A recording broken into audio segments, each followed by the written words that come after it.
Nous avons déjà parlé de la céramique, tous les récipients et toute la vaisselle.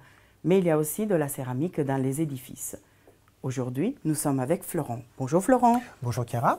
Tu es spécialiste des matériaux de construction en céramique, en terre cuite. Comment tu vas faire quand tous ces matériaux arrivent de la fouille? Comment tu vas faire pour les étudier? Alors ce qui est important d'abord, c'est de les trier, puisque tous les matériaux de construction en terre cuite ne sont pas utilisés dans les toitures, mais on va pouvoir les retrouver aussi pour des murs, des sols, des pavements. Voilà, donc comme des briques de pavement, des colonnes, etc. Et puis, tu vas observer finement ces objets, comment tu vas faire concrètement avec un fragment comme celui-ci.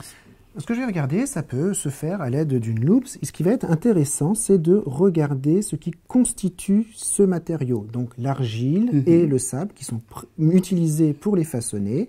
Donc l'argile, sa couleur, sa densité, mais aussi les grains à l'intérieur, naturels ou rajoutés par l'artisan tuilier, avec la forme de ces grains, leur taille et bien sûr leur nature. Et tout ça, ça t'apporte quelle information?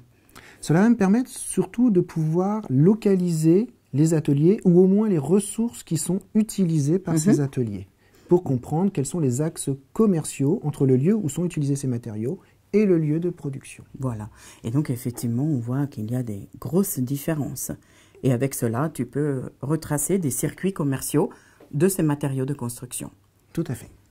Et puis ici, tu as une brique de colonne avec des empreintes de chiens. Quelles informations peut te donner cette empreinte?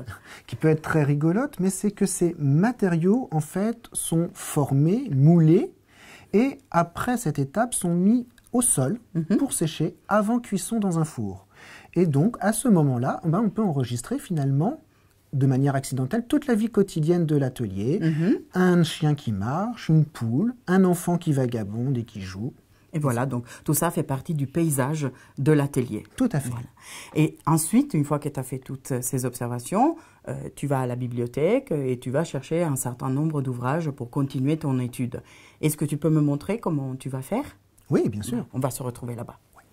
Florent, nous sommes au centre de documentation. Comment tu utilises les rapports de fouilles, les monographies, les thèses pour un peu aller au-delà de l'étude des matériaux?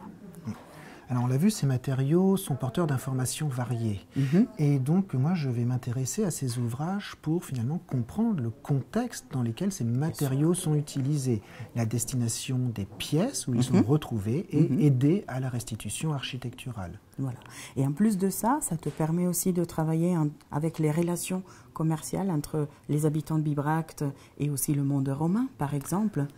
Et même dans un espace beaucoup plus large, un espace géographique vaste, le nord-est de la Gaule par exemple, pour comprendre les rythmes d'apparition et de diffusion de ces techniques de construction dans un contexte de romanisation. Voilà, donc le processus d'acculturation des Gaulois et des Romains après la conquête de la Gaule. Oui. Merci beaucoup Florent. De rien Chiara. Vous avez vu, ces matériaux sont très importants pour les archéologues. Ils donnent plusieurs informations.